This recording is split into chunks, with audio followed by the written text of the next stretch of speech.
the record with this. I also want to, before I get to the question, I want to report to you, CNN has now confirmed another big dramatic change at the Trump White House.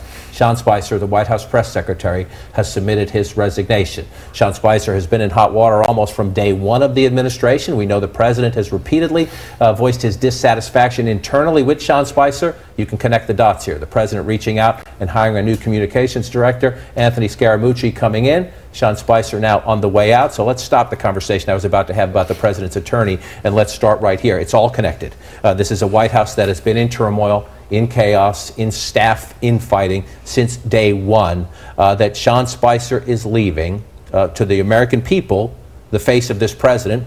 Less so in recent weeks because of the fewer on-camera briefings and because his deputy had been put up into a higher role. But what does this tell us about the internal workings, the internal frustration of this White House right now?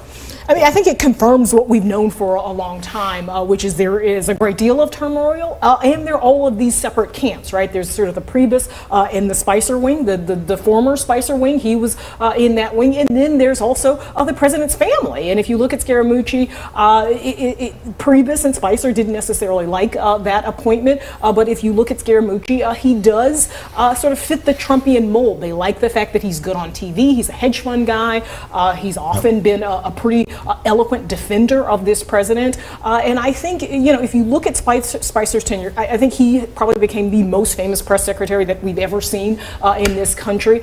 President didn't like that in many ways, because part of that was that he also had a starring role on SNL in the form of Melissa McCarthy. So in some ways, this, I think, for a lot of people was a long time coming. You could see his role recede, but then this finally came. To your point, and I want to welcome our viewers around the world who are joining us as well. CNN International picking up on our breaking news coverage. Again, the White House press secretary Sean Spicer resigning today amid a broader White House shakeup. A new communications director being brought in. We know the president is also shaking up his legal team because of his frustration with the special counsel investigation and his frustration with the advice and help he has been getting from his own team. I believe CNN's Dana Bash is still with us as well on this breaking news story. Dana, we know, again, Sean Spicer's been, don't have Dana at the moment. Okay, we'll get back to her as well.